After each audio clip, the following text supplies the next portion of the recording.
Olá, meus amigos, sejam muito bem-vindos aqui à nossa aula de temas quentes dentro da maratona OAB do Saraiva à Prova. Sejam muito bem-vindos, meu nome é Bruno Klippel e vamos tratar aqui de temas quentes de processo do trabalho. Então nós temos aqui 40 minutos para falar sobre temas que são importantes para a sua prova. Espero que você esteja gostando da maratona do Saraiva à Prova. E aí vai um pedido especial aqui da produção, ó.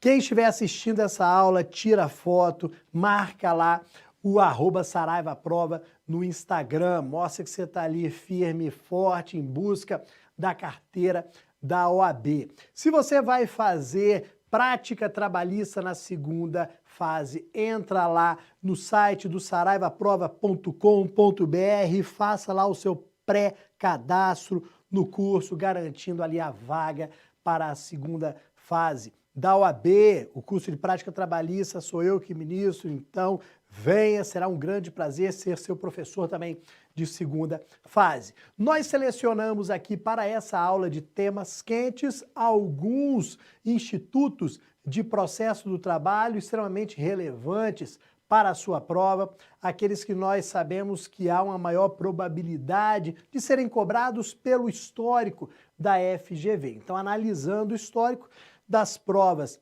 da OAB, a gente sabe o que geralmente cai mais ou menos, e aí nós destacamos pontos bem importantes. Vocês vão perceber que nós vamos passar rapidamente por vários pontos, principalmente para chamar a sua atenção para alguns artigos da CLT, súmulas e OJs do TST, que são fundamentais para a sua prova. Então a ideia aqui é realmente nós chamarmos a atenção para esses temas. E aí, sem perder tempo, vamos iniciar aqui, ó, processo do trabalho. Primeiro tema que eu coloco na tela para vocês, assistência judiciária gratuita. E a pergunta que eu faço, quem tem direito a essa assistência judiciária gratuita? Quem tem direito ali ao benefício da justiça gratuita? Artigo 790, parágrafo 3º da CLT.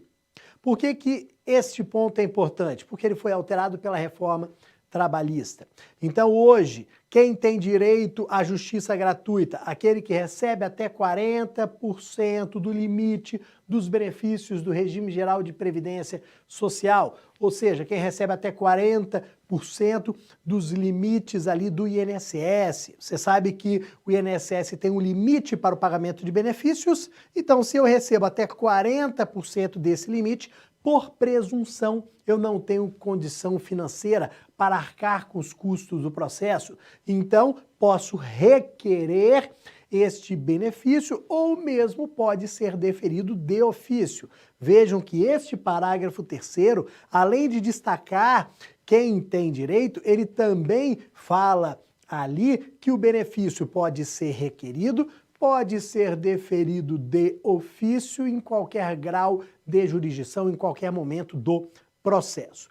Mas aí eu venho e faço a seguinte pergunta: como demonstrar essa hipossuficiência? E aquela pessoa que recebe mais do que os 40% e mesmo assim não tem condição financeira. Como é que ela faz para demonstrar essa incapacidade? Simples. Através de um mecanismo que todo mundo já ouviu falar. Quando nós pegamos o parágrafo 4º do artigo 790 e também a súmula 463 do TST, que é a última súmula do TST, nós percebemos que a demonstração da hipossuficiência financeira será feita através de um documento nominado de declaração de pobreza. Todo mundo já ouviu falar, todo mundo conhece. Declaração de pobreza ou declaração de hipossuficiência. É assim que a pessoa natural, de acordo com essa súmula 463 do TST, demonstra a sua hipossuficiência. Mas vejam, apesar de beneficiário da justiça gratuita, esta pessoa que não tem condição financeira, pelas regras criadas pela reforma trabalhista, ela, mesmo sendo beneficiária da justiça gratuita, ela será condenada, olha aqui, ao pagamento de custas processuais. Se ela, por exemplo, falta à audiência e não justifica, ela será condenada ao pagamento de custas processuais. Ainda que beneficiária da justiça gratuita, será condenada ao pagamento das custas. Honorários periciais, da mesma forma.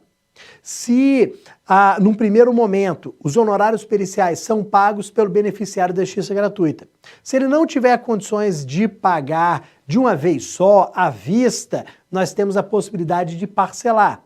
Se ele não tiver condições de pagar parcelado, aí, como uma última opção, nós teremos a responsabilidade da União.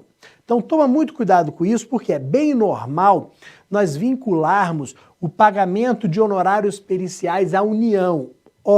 A União só paga se o beneficiário da justiça gratuita não puder pagar.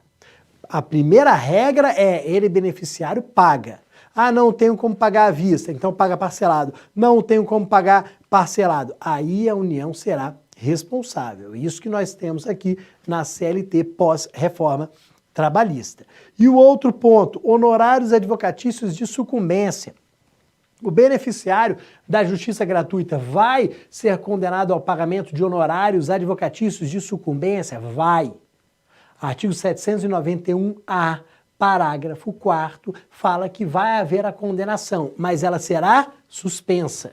Então eu condeno o beneficiário da justiça gratuita ao pagamento de honorários advocatícios de sucumbência, mas suspendo a cobrança. Se ele passar a ter condição financeira, eu cobro. 2 anos depois, se ele não tiver essa condição financeira, a dívida deixa de existir. Mas percebam, beneficiário da justiça gratuita é condenado, como eu disse, é condenado ao pagamento de custas, honorários periciais e honorários de sucumbência. Pontos importantíssimos para a gente aqui, para a nossa prova da OAB. Depois, nulidades processuais. Gostaria que vocês dessem uma lida rápida nesses artigos aqui da CLT. 794 a 798. Por quê? Aqui nós temos os princípios relacionados às nulidades e de vez em quando a banca lembra deles.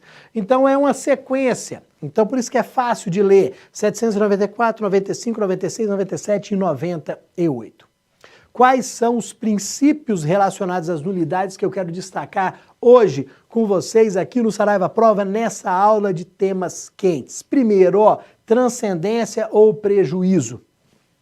A regra de que para que eu tenha nulidade, eu tenho que ter prejuízo. Não basta erro de forma. Então lembra que nulidade é erro de forma mais prejuízo. Ok, galera? Se não tiver prejuízo, não há nulidade. Depois, convalidação ou preclusão. Qual que é a ideia da convalidação ou da preclusão? Se a parte não se manifestar, se a parte não alegar a nulidade na primeira oportunidade, vai haver preclusão, vai haver convalidação, ou seja, o vício deixará de existir. Então havia um vício, havia uma nulidade, a parte não se manifestou de imediato, na primeira oportunidade, vai haver convalidação. Deixaremos de ter o vício, haverá preclusão em relação a ele. Depois, economia processual. A ideia da economia processual é a seguinte: nós não vamos aqui reconhecer a nulidade se não houver necessidade. A nulidade só será reconhecida se a gente não puder refazer o ato. Se puder refazer o ato, vamos refazer. Nós não vamos anular atos processuais. A ideia de economia processual é economia de tempo e economia de dinheiro. Então, se puder refazer o ato, se puder suprir a falta dele, a gente não reconhece a nulidade.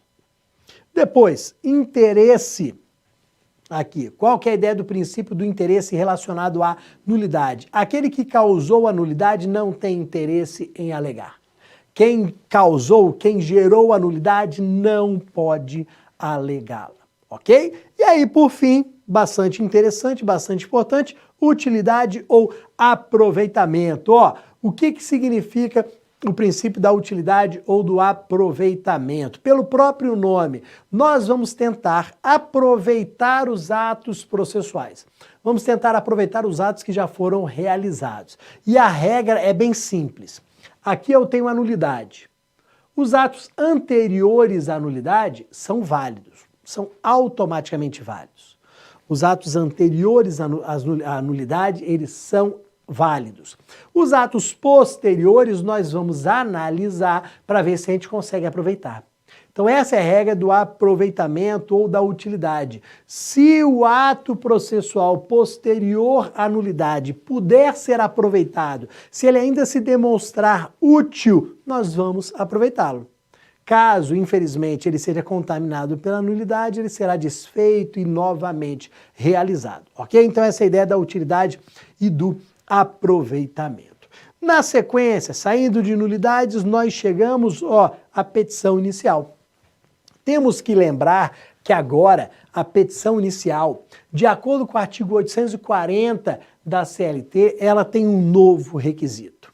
Quando eu leio o artigo 840, o parágrafo 1º, que trata dos requisitos da petição inicial, eu olho e percebo que tem que ter um pedido certo, determinado e líquido, ou seja, valor da causa. Coloca na sua cabeça, porque isso vai ser importante para a sua prova da primeira fase da OAB, que a petição inicial tem que ter valor da causa, tanto no rito sumaríssimo, como já era, quanto agora no rito ordinário. No procedimento ordinário tem que ter pedido certo, determinado e líquido. Você tem que dizer o que você quer na quantidade que você quer. Ah, eu quero 3 horas extras que dão tantos R$1.000. Eu quero adicional tal que dão tantos R$1.000. Eu quero equiparação salarial que dão não sei quantos R$1.000. Tem que ter valor da causa. Tá, eu esqueci. Eu não coloquei o valor da causa em relação a um ou alguns pedidos. O que vai acontecer com esses pedidos, meus amigos? Aí, no próprio artigo 840 da CLT, nós vamos para o parágrafo 3º. O parágrafo 3º diz o quê? Extinção sem resolução do mérito. Está na tela aqui. Então, extinção sem resolução do mérito daquele pedido. Se eu formulei um pedido sem indicação do valor, ele vai ser extinto sem resolução do mérito. Não caia na pegadinha de que o juiz vai oportunizar a emenda. Não. Não há previsão para a emenda, para correção. Infelizmente, se não tem valor da causa, joga no lixo, extingue sem resolução do mérito, para a parte propor uma nova ação, ajuizar novamente, formular novamente aquele pedido. Perfeito, meus amigos? Depois, na sequência aqui, sem perder o pique, porque é maratona e é bem corrido mesmo. Ausência do reclamante à audiência. Ausência do reclamante à audiência, alguns pontos importantes aqui. Sempre lembrar qual que é a consequência da ausência do reclamante. Então, a audiência hoje, 10 da manhã, foi feito o pregão, cadê o reclamante? Não está presente. O que vai acontecer? Primeiro, o processo dele será arquivado. O arquivamento significa a extinção sem resolução do mérito. Arquiva o processo. E condena ao pagamento de custas processuais. Então, se eu falto à audiência, se eu reclamante falto à audiência, não tem nenhuma justificativa, ninguém sabe por quê, eu simplesmente não apareço, eu tenho arquivamento e condenação ao pagamento das custas processuais. Ainda que eu seja beneficiário da justiça gratuita, lembra disso. Ainda que beneficiário da justiça gratuita, eu tenho a condenação ao pagamento de custas processuais. Me responde aqui, quando o processo é arquivado, eu posso ajuizá-lo novamente? Posso. Se ele foi arquivado, se ele foi extinto sem resolução do mérito, eu posso arquivá-lo, eu posso ajuizá-lo novamente. Ele foi arquivado, quero ajuizar novamente. Neste caso aqui, para eu ajuizar a ação novamente, eu tenho que efetuar o quê? O pagamento das custas processuais. Lembra disso. Eu faltei a audiência, Arquivou, houve condenação ao pagamento de custas. Vou ajuizar novamente. Essa segunda ação só vai ser recebida, só vai ser admitida se eu comprovar o pagamento das custas da primeira ação. Isso é extremamente importante para a gente, isso consta no artigo 844 da CLT, que sem dúvida nenhuma é um dos dispositivos mais importantes no dia a dia da Justiça do Trabalho, mais importantes aqui para as nossas provas de processo do trabalho. Perfeito? Depois, vamos lá. Possibilidade de apresentação de atestado médico. Opa, eu posso justificar a minha ausência. Eu vou juntar um atestado médico. Ok, o atestado médico serve para justificar a ausência. Mas vejam, o que a súmula 122 do TST que está na tela diz pra gente? Não é qualquer atestado médico que serve. Anotem ali, destaquem para dar uma lida depois. Súmula 122. Não é qualquer atestado médico que serve. Como assim, Bruno? O que o atestado médico tem que falar? O atestado médico que vai ser aceito e que já caiu em prova da OAB é o que demonstra a impossibilidade de locomoção. Isso já caiu em prova da OAB, toma cuidado. O atestado médico que serve para justificar a ausência da parte é o que demonstra a impossibilidade de locomoção. Perfeito, galera? Depois, outro detalhe que está na tela. Reforma trabalhista trouxe aqui, criou um prazo para justificativa de 15 dias. Então, hoje nós temos um prazo de 15 dias para justificar a ausência. Então, a audiência era hoje, 10 da manhã, foi feito o pregão, Bruno não compareceu. O processo foi arquivado, ele foi condenado ao pagamento das custas, como nós já sabemos. Eu tenho agora o prazo de 15 dias para peticionar e justificar a minha ausência. Se essa justificativa for aceita, for acolhida pelo juiz, o que vai acontecer? Eu serei isento das custas. Vão isentar o Bruno das custas processuais. O processo dele foi arquivado, vai continuar arquivado, mas pelo menos eu fico isento das custas. Isso vai facilitar o reajuizamento da ação, perfeito? Então tomem muito cuidado com isso daqui. Ausente, nós temos o prazo de 15 dias para justificar. Justificou, isenta do pagamento de custas, ok? Não justificou, não apresentou justificativa, ou a justificativa não foi aceita, continua condenado ao pagamento de custas. Para ajuizar a ação novamente, teremos ali que pagar as custas processuais. Perfeito, galera? Muito cuidado com o artigo 844, ele realmente é extremamente importante para a gente aqui do processo do trabalho. Na sequência, o que eu coloquei aqui na tela para vocês? Outro tema quente aqui, efeito devolutivo e suspensivo dos recursos. Regra geral. Toda regra geral em processo tem exceção, não tem? A gente brinca aqui que cada regra geral tem umas 2.800 exceções. É assim em processo. Então, regra geral em relação ao efeito dos recursos. Regra geral, do artigo 899, destaca, anote aí 899 da CLT. Regra geral, recurso trabalhista só tem efeito devolutivo. Regra geral, só tem efeito devolutivo, ok? E qual que é a consequência para o processo? O que acontece com o processo pelo fato do recurso só possuir efeito devolutivo? O que nós temos? A possibilidade de iniciar a execução provisória. Então imagina, olha o exemplo simples para a gente. A empresa foi condenada ao pagamento de 100 mil reais. Então, sentença condenando a empresa a me pagar 100 mil reais. Eu fico lá todo eufórico, contando os dias para ver se a empresa não recorre, se já transita em julgado. Putz, a empresa foi lá, recorreu. Ok, a empresa foi lá, interpôs o recurso ordinário da sentença. Beleza. Esse recurso ordinário só tem efeito devolutivo. Ele vai devolver a apreciação da matéria para o Poder Judiciário. Então, aquela sentença agora vai ser analisada pelo Tribunal Regional do Trabalho. Mas percebam que este recurso não possui efeito suspensivo. Ele não possui efeito suspensivo. Ele não vai suspender os efeitos da sentença. Ou seja, eu, credor, posso iniciar a execução provisória. Eu, credor, posso requerer o início da execução provisória, buscando ali a penhora de bens no patrimônio dessa empresa. Claro, se eu não quiser, eu simplesmente não inicio, não requeiro.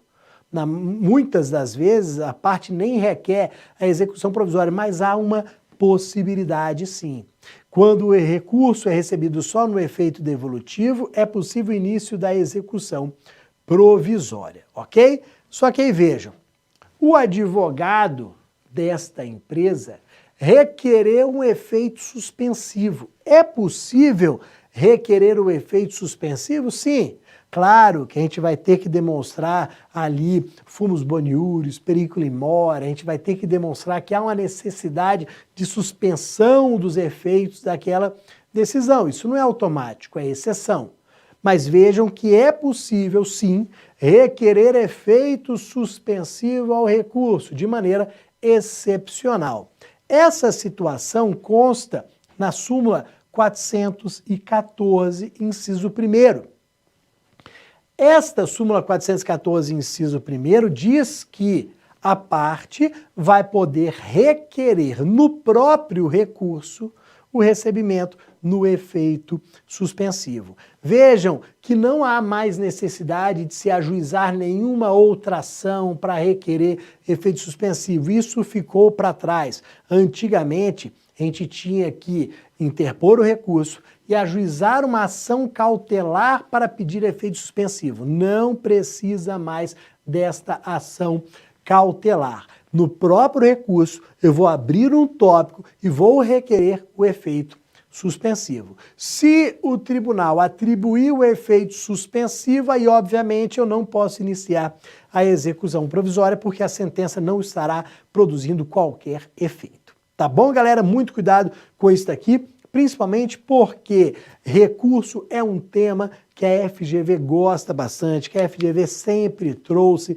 nas nossas provas. E a gente vai continuar com outro tópico sobre recurso, porque esse tópico já caiu bastante. Bancas adoram, a FGV poderia incluir na prova do seu 30º exame de ordem. Imagina você tá lá procurando ali as questões de processo do trabalho, geralmente elas são as últimas, mas depende da cor da prova, você está lá procurando as suas 5 questões de processo do trabalho e você se depara com essa daqui, ó, uma questão de recurso de revista. Recurso de revista no processo de execução e no rito sumaríssimo. Primeira coisa que você vai fazer é trazer na mente ali o artigo 896 da CLT. Cabimento do recurso de revista no 896. Você vai lembrar que existem restrições gigantes à interposição do recurso de revista no processo de execução e no rito sumaríssimo. Então, temos restrições enormes aqui. Se o recurso de revista estiver sendo interposto no processo de execução, eu vou aplicar o parágrafo 2º que está aqui. Se ele estiver sendo interposto num processo que tramita pelo rito sumaríssimo até 40 salários mínimos, vou aplicar o parágrafo 9º. Então estão na tela aqui, parágrafo 2º e parágrafo 9º. O que eu posso alegar, de acordo com o parágrafo 2º, quando o recurso de revista é interposto aqui no processo de execução? Só violação da Constituição Federal. Destaca isso daí. Se o recurso de revista estiver sendo interposto no processo de execução, eu só posso alegar a violação da Constituição Federal, nada mais. Bruno, dá para alegar a violação de lei federal? Não. Dá para alegar a violação de súmula? Não. OJ? Não. Divergência disso? Não. Divergência daquilo? Não. Só violação da Constituição Federal. Ah, Bruno, não tem violação da Constituição Federal, não. Então você não vai interpor o recurso de revista no processo de execução. Simples assim. Agora, se a ação está tramitando no rito sumaríssimo, você sabe que as ações de até 40 salários mínimos tramitam em regra aqui no rito sumaríssimo. num procedimento mais célere. E aí, da sentença, você interpôs o recurso ordinário para o TRT e agora quer interpor o recurso de revista. Neste recurso de revista do rito sumaríssimo, o que você pode alegar? Eu posso alegar, olha aqui, violação da Constituição Federal, violação de súmula vinculante do Supremo, violação de súmula do TST. Essas três matérias são passíveis de serem alegadas. Então, ó, violação da Constituição Federal, violação de súmula vinculante do Supremo, violação de súmula do TST. Aqui em processo do trabalho, é bem normal nós falarmos em súmula do TST, OJ do TST, súmula OJ, súmula OJ, súmula OJ, muitas questões sendo respondidas com base em súmula, outras em base em OJ. Então, quando o legislador colocou no papel que eu podia alegar a violação de súmula do TST, qual foi a pergunta que eu fiz logo, na hora? E OJ do TST? Posso alegar a violação de OJ do TST? Quando o legislador disse súmula do TST, ele quis também falar em OJ? A resposta simples, não. Não está escrito OJ, está escrito súmula do TST. Então não cabe a alegação de OJ. E essa foi exatamente a resposta dada pelo TST através de uma súmula que está na tela aqui, súmula 442 do TST. Então, quem respondeu que não cabe a alegação de violação de OJ, de orientação jurisprudencial, foi o próprio TST. Muito cuidado com essas restrições. Isso já caiu na prova da OAB, em exames passados, pode voltar a cair. Às vezes a gente pega um tema assim, isso daqui já caiu, não vai cair, cai de novo. Então a gente não tem muita lógica. Às vezes, um tema que já caiu, cai de novo. Recursos cai bastante. Nossa, mas já caiu tantas questões de recursos nas provas passadas, então a gente fala o seguinte, ó, a grande probabilidade de cair recursos de novo na sua prova, no seu 30º exame. Perfeito? E aí, na sequência, o que eu trouxe aqui para vocês? Ó, recursos ainda, cabimento do agravo interno. Cabimento do nosso agravo interno. Falou em agravo interno, pessoal, você vai lembrar de decisão monocrática. Então foi proferida uma decisão monocrática num tribunal. Bruno, lembra aí, o que é uma decisão monocrática? É aquela decisão proferida unicamente pelo relator. O relator sozinho decidiu. Ou seja, ele monocraticamente decidiu. Isso é uma exceção? Porque, regra geral, os julgamentos dos tribunais, eles são colegiados. Geralmente, quando a gente tem a decisão de um colegiado, nós temos um acórdão.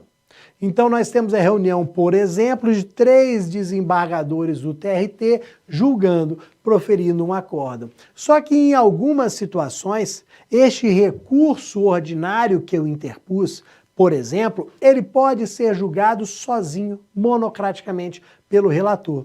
E da decisão monocrática não vai caber outro recurso senão o agravo interno.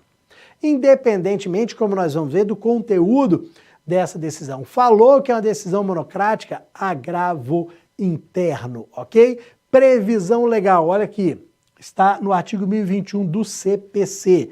Ele é um recurso que não está na CLT, ele é um recurso que está lá no CPC. E a gente aplica subsidiariamente ao processo de trabalho esse dispositivo do CPC, Bruno? Aplica.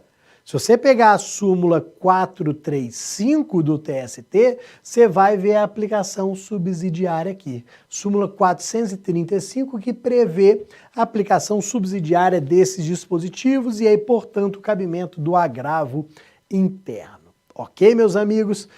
E aí, vejam, falei que vai caber agravo interno independentemente do conteúdo da decisão monocrática. E aí coloquei o conteúdo dela. A nossa decisão monocrática pode ser de inadmissão. Então você é o desembargador relator está analisando o meu recurso ordinário e entende que eu não comprovei adequadamente ou não realizei adequadamente o preparo. Você vai inadmitir o meu recurso. Então você vai proferir uma decisão monocrática inadmitindo o meu recurso ordinário. Você entendeu que o meu recurso ordinário foi interposto fora do prazo. Então você, relator, monocraticamente vai inadmitir por intempestividade. E por aí vai. Independentemente do pressuposto de admissibilidade eventualmente ausente, você, relator, vai proferir uma decisão monocrática. Agravo interno. Vejam que o agravo interno vai ser interposto em 8 dias. Apesar de eu aplicar a regra do CPC, eu não aplico o prazo do CPC, obviamente. Eu vou aqui aplicar o prazo dos recursos trabalhistas, ou seja, 8 dias. Então, inadmitiu monocraticamente agravo interno em 8 dias. Só que o relator pode ir além. O relator pode analisar o mérito do recurso. E aí, analisando o mérito do recurso, ele pode dar provimento ou negar provimento ao recurso, como eu coloquei ali na tela. Pode ser que a questão seja o quê? De mérito. Pode ser que o relator conceda, dê provimento ao recurso e modifique a sentença. Ou pode ser que ele negue provimento mantendo a sentença. Mas aí venham comigo aqui, ó. Quando que o relator ele vai julgar o mérito sozinho, principalmente naquelas situações que já estão ali regulamentadas, decididas por jurisprudência, situações que já têm súmulas, que são aquelas que não são assim tão controvertidas, tão duvidosas, tão difíceis de serem julgadas. Geralmente o relator julga o mérito quando a questão já está pacificada na jurisprudência ou daquele tribunal ou de tribunais superiores, ok? Toma bastante cuidado com isso daqui. Agora, questão disse que o relator julgou sozinho. Questão diz que o relator proferiu decisão monocrática. Se quiser saber qual é o recurso, não tenha dúvida nenhuma. Ó, agravo interno na cabeça. Perfeito? E aí na sequência, vamos aqui, ó, liquidação de sentença. Artigo 879 da CLT, alterado também pela reforma trabalhista, então um ponto importante para a gente aqui. O que eu coloquei na tela para vocês? Ó, eu tenho intimação da parte para manifestação, intimação da união para manifestação. Se vocês quiserem anotar, anotem até o seguinte, intimação da parte é parágrafo 2º. Intimação da união, parágrafo 3º. Então, terei intimação da parte, intimação da união. A parte vai ser intimada para se manifestar sobre os cálculos que foram apresentados. A união também.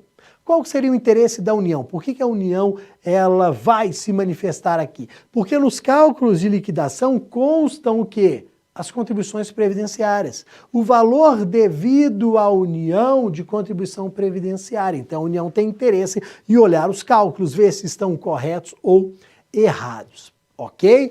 Só que olha o detalhe, olha o que eu coloquei na tela para vocês. Olha o prazo como é diferente. Depois da reforma trabalhista, os prazos ficaram realmente diferentes.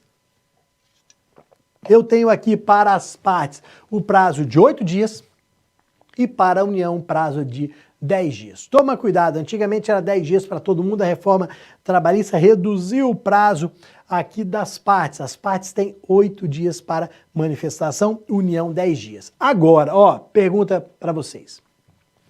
O que acontece se as partes não apresentarem manifestação? O que acontece se a união não apresentar manifestação? A consequência é a mesma.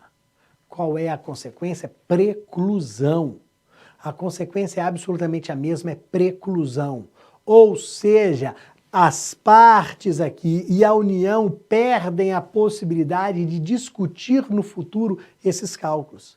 Preclusão não é perda de uma possibilidade processual? Então a parte, a união, elas perdem a possibilidade de rediscutir no futuro esses cálculos aqui. Perfeito, galera? Tranquilo? Muito cuidado com esse artigo, com as alterações da reforma trabalhista. Continuando, ó, desconsideração da personalidade jurídica. Tema que foi também inserido na reforma trabalhista na CLT, mas que é extremamente importante para o processo de trabalho, ó, há anos e anos e anos. Todo santo dia o juiz do trabalho desconsidera a personalidade jurídica para atacar bens dos sócios. Isso por quê? Porque não encontra bens passíveis de penhora no patrimônio do devedor, da empresa, da pessoa jurídica. Então condena a pessoa jurídica ao pagamento de uma quantia, não acha bens passíveis de penhora, desconsidera a personalidade jurídica e vai lá e penhora bens dos sócios. O que nós tivemos de diferença aqui? O que foi inserido na CLT? Ó, artigo 855-A da CLT fala que nós temos que aplicar o procedimento que está previsto no CPC. Então, lendo o 855-A da CLT, você vai ver o seguinte, é para aplicar o procedimento que está previsto nos artigos 133 a 137 do CPC, que é um procedimento em contraditório, onde você dá oportunidade para os sócios apresentarem defesa, manifestação, antes do juiz decidir. Então, antes do juiz decidir, tem que ter o contraditório, tem que ouvir os sócios. Agora, o mais importante para a gente aqui não é nem esse procedimento lá do CPC, não. O mais importante está aqui, ó, recorribilidade da decisão. A pergunta é, posso recorrer da decisão proferida aqui no incidente de desconsideração? Sim ou não? A resposta, que vocês adoram, depende. Resposta do estudante de direito. Não, depende da corrente, depende disso, daquilo. Ó, depende. Em que processo, em que tipo de processo que foi proferida essa decisão? Olha aqui no quadro, aqui na nossa tela, ó, processo de conhecimento. Se a decisão foi proferida no processo de conhecimento, não cabe recurso de imediato. Ué, Bruno, por que não cabe recurso de imediato? Simples, porque é uma decisão interlocutória, é uma mera decisão interlocutória. Então, se desconsiderou no processo de conhecimento, não cabe recurso, é uma decisão interlocutória, o processo vai continuar, quando for proferida a sentença, a parte prejudicada pela sentença vai interpor o recurso ordinário dela, ok? Agora, se for no processo de execução, cabe recurso de imediato. Se for no processo de execução, qual vai ser o recurso? Aí puxa na cachola aí. Qual aquele recurso que cabe de decisões no processo de execução? É agravo de quê? Agravo de petição. Puxou aí na cachola, ó. Se a decisão for proferida no processo de execução, vai caber agravo de petição. Perfeito? Último, relator no tribunal. Se o relator no tribunal decidir, vai caber agravo interno, que a gente acabou de tratar aqui na nossa aula. Ok? Então toma muito cuidado, isso consta explicitamente no artigo 855-A da CLT, qualquer dúvida vá lá no dispositivo. Eu até recomendo, ó, pegue os artigos, súmulas que eu tratei ao longo da aula aqui e dê uma lida para a sua prova, porque são realmente temas extremamente importantes, são temas que nós consideramos realmente temas quentes aqui para vocês. Mais um, inquérito para apuração de falta grave. Cabimento. Então, uma das ações de procedimentos especiais aqui, uma ação importante que já caiu aqui várias vezes na prova da OAB, inquérito para apuração de falta grave. Cabimento. Quando que você, empresa, vai ajuizar uma ação para apuração, uma ação de inquérito para apuração de falta grave. Principal situação é a situação de prova da OAB. Olha aqui.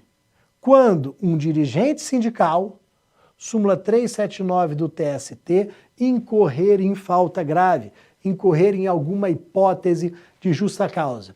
Então você tem um empregado seu que é dirigente sindical. Você sabe que dirigente sindical tem estabilidade provisória. Não pode ser demitido sem justa causa. mas ele pode ser demitido por justa causa. Como é que eu faço para demitir por justa causa o dirigente sindical? De acordo com a súmula 379, eu, empresa, tenho que ajuizar uma ação de inquérito para apuração de falta grave, para demonstrar a justa causa, para convencer o juiz, para o juiz proferir a sentença rompendo o vínculo. Dá trabalho, esse é o procedimento. Então, falou em ação de inquérito para apuração de falta grave, na sua prova aqui você vai lembrar do dirigente sindical. Essa é a única hipótese em que não existe dúvida na doutrina, na jurisprudência, por isso que é a situação que eles cobram. E aí vejam, eu, empresa, tenho um prazo. Anotem que é o prazo de 30 dias a contar da suspensão do empregado.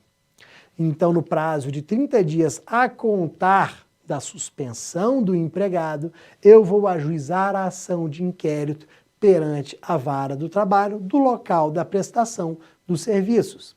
E o último detalhe em relação a este inquérito é o número de testemunhas. Anotem o artigo 821 da CLT. O artigo 821 da CLT traz o número de testemunhas. Essa ação é que possui o maior número de testemunhas para cada parte no processo de trabalho. Não existe outra ação com número tão grande de testemunhas. Quantas são? Até 6 testemunhas para cada parte. Então, cada parte possui ali até 6 testemunhas na ação de inquérito para apuração de falta grave. Perfeito, meus amigos? Então, olha aqui na tela, acabou a nossa aula de temas quentes aqui de processo do trabalho. É corrida, é maratona. Você nunca viu ninguém na maratona devagar. É corrido mesmo, vai valer a pena, você vai ser aprovado. Então, ó, meu recado, uma excelente prova para você, concentração, tranquilidade. Não adianta também você estudar e ficar nervoso, ansioso, não. É óbvio que a gente fica um pouquinho ansioso, um pouquinho nervoso, mas tenta controlar essa ansiedade para ela não te prejudicar. Confie em você. Você estudou 5 anos na faculdade, assistiu às nossas aulas aqui, reviu os principais pontos. Então, ó, vai dar certo, temos certeza disso. Está todo mundo aqui torcendo por vocês, não só os professores. Por trás dos professores aqui tem uma equipe gigantesca trabalhando duro aqui pela sua aprovação. E está todo mundo certamente torcendo por vocês. Tá bom, meus amigos? Ó, forte abraço, fique com Deus e